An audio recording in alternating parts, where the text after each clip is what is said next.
When our colleagues' reckless taxing and spending spree began to falter, some Democrats started saying a totally different issue was actually really their top priority.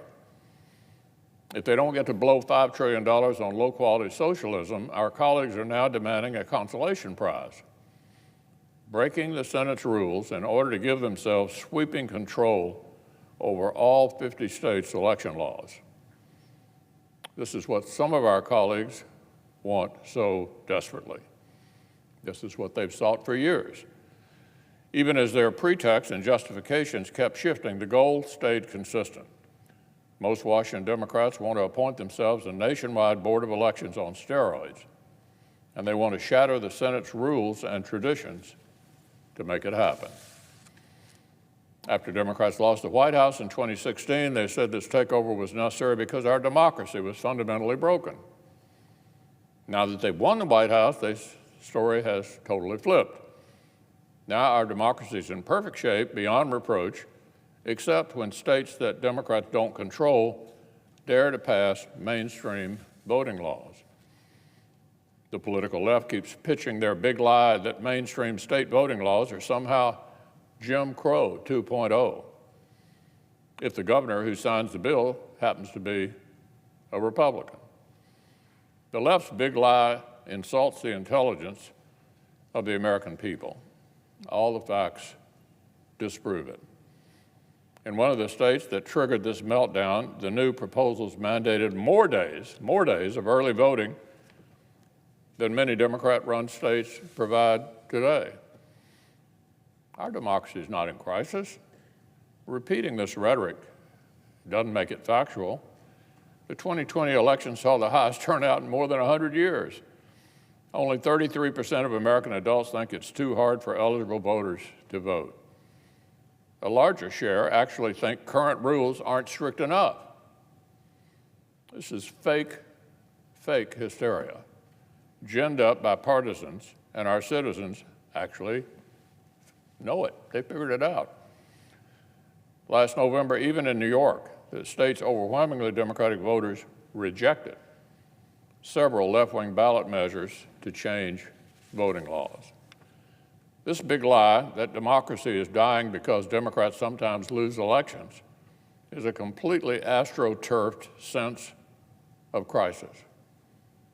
The emperor has no clothes. It's even more ironic that on this most sensitive subject, our democracy itself, some Senate Democrats want to drop a procedural nuclear bomb on the Senate itself to get their way. Our colleagues have no principled opposition to the filibuster, none at all. This is not about principle. In 2020 alone, Senate Democrats used the filibuster to repeatedly block the CARES Act, delaying help at the start of the pandemic. They used it to kill Senator Tim Scott's police reform bill.